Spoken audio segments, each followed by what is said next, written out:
Mi nuera Stephanie entró en la cocina de la casa que yo había construido con mis propias manos hace 35 años, sosteniendo 2 maletas vacías, y sin ningún preámbulo dijo: «Tu tiempo aquí se acabó, viejo. Los ancianos como tú deben estar en asilos, no en casas que tienen potencial de reventa. Empaca tus cosas. Tienes 48 horas». Yo estaba preparando café en la mañana, mirando el patio que había plantado con mis propias manos, pensando en los 50 años de vida que había pasado en esa casa, cuando estas palabras fueron pronunciadas por una mujer que llevaba 3 años casada con mi hijo. No respondí de inmediato. En cambio, sonreí levemente y le pregunté: «¿Y quién exactamente crees que le pertenece esta casa?». Porque lo que Stephanie no sabía, lo que nadie en mi familia sabía realmente, era que la casa seguía siendo legalmente mía, y que nunca había transferido el título a mi hijo. Permítame establecer el contexto de cómo llegué a este punto de ruptura con mi propia familia. Mi nombre es Fernando Hernández. Tengo 74 años. He sido viudo durante 10 años. Mi esposa, Rosa María, murió de cáncer de páncreas en 2014. Fue la mujer más grande de mi vida. Después de que ella murió, la casa se convirtió en mi santuario. Era el lugar donde habíamos criado a nuestros 2 hijos. Era el lugar donde habíamos envejecido juntos. Era el lugar donde habíamos construido una vida. Mi hijo Javier nació en 1978. Es ingeniero de software. Ganaba dinero decente, pero no era millonario. Cuando conoció a Stephanie hace 5 años, yo estaba contento. Pensé que traería estabilidad a su vida. Lo que realmente trajo fue ambición sin corazón. Stephanie provenía de una familia adinerada de Silicon Valley. Sus padres eran inversionistas de capital privado.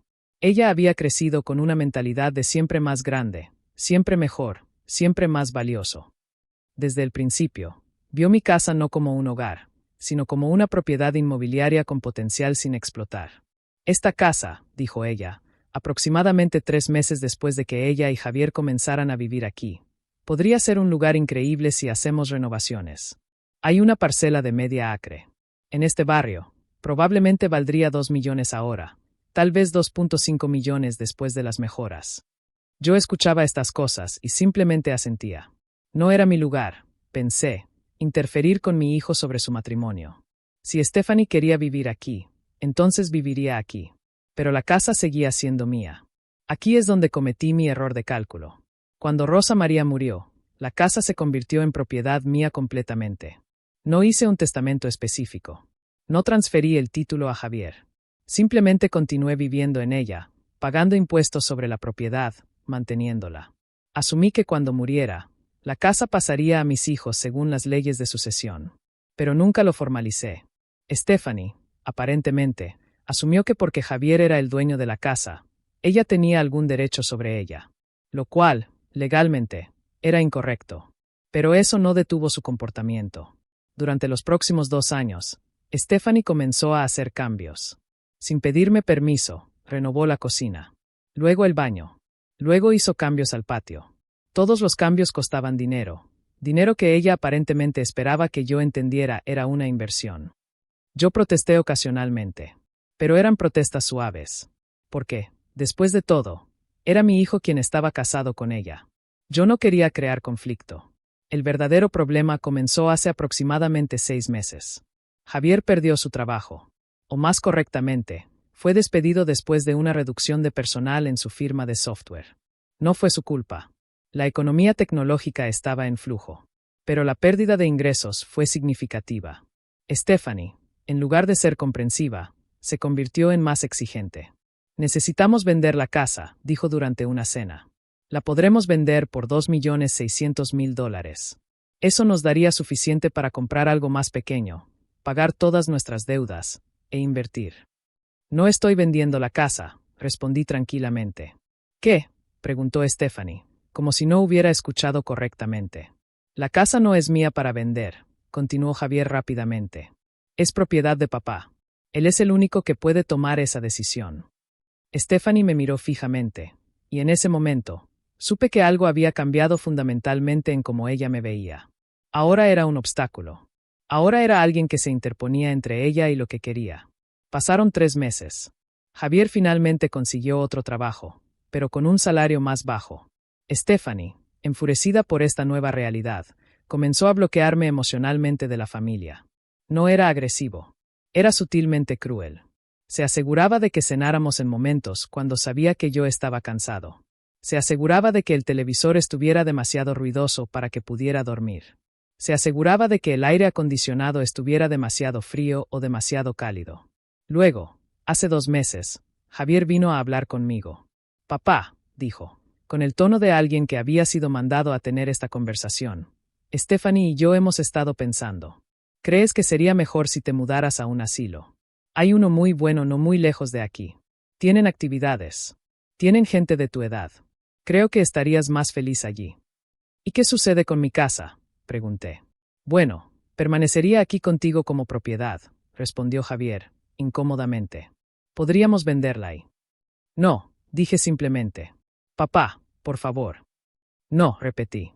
No me iré. Esta es mi casa. Viviré aquí hasta el día que muera.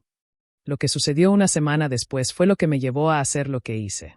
Stephanie esperó hasta que Javier estuviera en el trabajo. Luego vino a mi habitación con esas maletas vacías. Vino con su actitud de superioridad, sus expectativas no cuestionadas de que haría lo que ella quería. Los viejos deben estar en asilos, dijo, simplemente.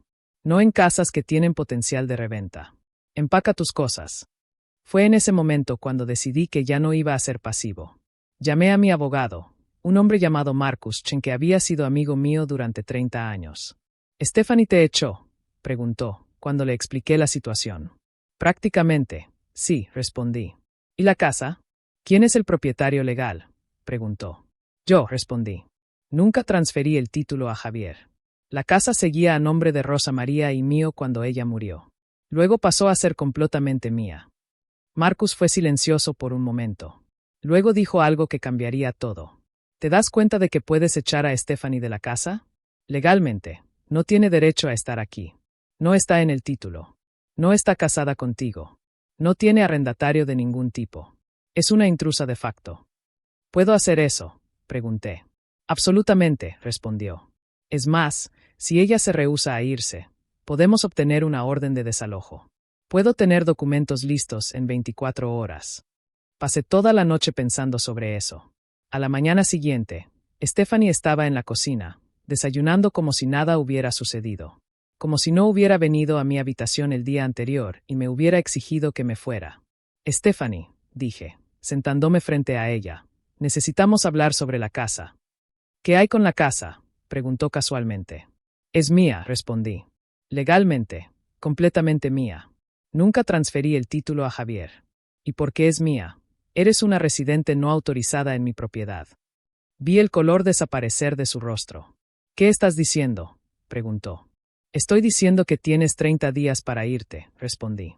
O llamaré a un abogado y presentaré una orden de desalojo. Tu decisión. Javier, preguntó, girándose hacia mi hijo quien había entrado en la cocina en ese momento. Javier, repetí. ¿No me incluyes en esa pregunta? Esta es mi casa. Yo soy quien está hablando. Javier palideció. Miró entre Stephanie y yo, completamente paralizado. Papá, esto es injusto, dijo finalmente. ¿Injusto?, pregunté. ¿Sabes lo que es injusto, Javier? Que tu esposa venga a mi habitación y me ordene que me vaya de la casa que construí con mis propias manos. Que me ordene que vaya a un asilo. Que me trate como si fuera una carga molesta en lugar de tu padre. Fernando, dijo Stephanie, cambiando de táctica, no quisimos ofenderte. Simplemente pensamos que sería mejor para todos. Ah, ahora es mejor para todos, respondí. No es, los viejos deben estar en asilos. Ahora es mejor para todos. Interesante cómo tu tono cambia cuando te das cuenta de que no tienes poder. Lo que sucedió en los próximos 30 días fue un caos. Javier intentó negociar. Dijo que si le permitía a Stephanie quedarse, él me ayudaría a pagar los impuestos sobre la propiedad y los gastos de manutención. Dije que no. Dije que si él quería quedarse, podía quedarse. Pero Stephanie tenía que irse. Stephanie, por su parte, comenzó a buscar un apartamento. Pero aparentemente, descubrió algo desafortunado. Ella no tenía crédito establecido sin Javier. Ningún historial de ingresos independiente. Ningún consignatario. Los apartamentos que podía permitirse eran deprimentes. Javier, viendo a su esposa enfrentando la realidad, Me rogó que fuera compasivo. Papá, ella cometió un error, suplicó. Un error que casi me echa de mi propia casa, respondí. Sí, fue un error. ¿Qué quieres que haga?, preguntó Javier, con frustración. Quiero que entiendas que tu esposa me trató como basura cuando pensó que tenía poder sobre mí, respondí. Y ahora que descubre que no lo tiene, espera que sea compasivo. No, Javier. Las consecuencias son parte de la vida. En el día 30, Stephanie se fue. Se mudó con sus padres en Silicon Valley, una humillación adicional para una mujer que había venido de riqueza y ahora se encontraba viviendo bajo el techo de sus padres de nuevo. Lo que sucedió después fue igualmente complejo. Javier se quedó, pero nuestra relación se convirtió en algo diferente. No fue roto, pero fue herido. Fue transaccional. Él pagaba la mitad de los impuestos sobre la propiedad y los servicios. Yo proporcionaba la casa. Era un acuerdo, no una familia. Pasó un año. Luego Javier conoció a alguien más. Una mujer llamada Linda, una viuda con 2 hijos adultos que vivían fuera de la casa. Ella era diferente de Stephanie. Era amable. Era considerada. Preguntaba cómo estaba. Recordaba mis historias. ¿Puedo hacerte una pregunta?, me preguntó una noche, mientras estábamos cocinando juntos. Claro, respondí. ¿Alguna vez le dirás a Javier que la casa es suya?, preguntó. Pensé en eso. ¿Debería?, pregunté. No creo que debería, respondió Linda. Pero creo que deberías decidir si quieres que sienta que la casa es un regalo o una amenaza. Porque como está ahora, cada vez que entra, probablemente se pregunta si hiciste un testamento que la deja en manos de extraños. Eso me hizo pensar. Contacté a Marcus nuevamente. Le pedí que preparara los documentos para transferir la casa a Javier. Con una condición: que yo podría vivir allí mientras estuviera vivo, sin costo. Que cuando muriera, la casa sería completamente suya. Marcus preparó los documentos. Los firmé. Javier lloró cuando los vio. ¿Por qué?, preguntó. Porque quería que supieras que has ganado mi confianza nuevamente, respondí. No porque permitieras que Stephanie me echara, sino porque, cuando enfrentaste la realidad de lo que había sucedido, optaste por quedarte. Optaste por estar presente. Eso vale algo. Lo que sucedió después fue una lenta reconstrucción. Javier y Linda se casaron hace un año. Ahora tienen una vida juntos en la casa que heredará cuando yo muera. Stephanie, en el intermedio, se casó nuevamente con un hombre de su propia clase socioeconómica. Aparentemente, es mucho más feliz. Nunca llamó. Nunca pidió disculpas. Pero eso está bien. Porque no fue sobre Stephanie. Fue sobre establecer límites. Mi otro hijo, Ricardo, quien vive en California, vino a visitarme hace poco. Escuché sobre el drama con Stephanie, dijo. Sí, respondí. ¿Realmente la echaste de la casa?, preguntó. Lo hice, respondí. ¿Sin remordimiento?, preguntó. Sin remordimiento, confirmé. Porque ella vino a mi habitación y me ordenó que me fuera de la casa que construí. Me ordenó que fuera a un asilo. Me trató como si fuera basura. Debería haber tenido remordimiento. No, respondió Ricardo. Solo quería estar seguro de que sabías exactamente lo que habías hecho. Que no era un impulso, sino una decisión consciente. Fue completamente consciente, respondí. Y la volvería a hacer. Lo que aprendí de toda esta experiencia es que a veces, permitir que alguien te humille es permitir que establezcan un patrón. Que a veces, la única forma de ganar el respeto es establecer límites firmes, incluso con familia. Que a veces, ser mayor no significa ser débil. Solo significa que has tenido más tiempo para aprender quién realmente eres. Ahora, a los 74 años, vivo en mi casa con Javier y Linda. Es tranquilo. Es respetuoso. Es lo que siempre debería haber sido. Y cuando eventualmente muera, la casa será suya. No será una carga heredada con resentimiento. Será un regalo, dado con amor, porque ambos decidimos que eso es lo que la familia debería hacer. A veces, tienes que echar a alguien a la calle para que entiendan que los viejos tienen más valor que el valor inmobiliario de sus casas. A veces, el mayor regalo que puedes dar es establecer los límites que debería haber establecido años atrás.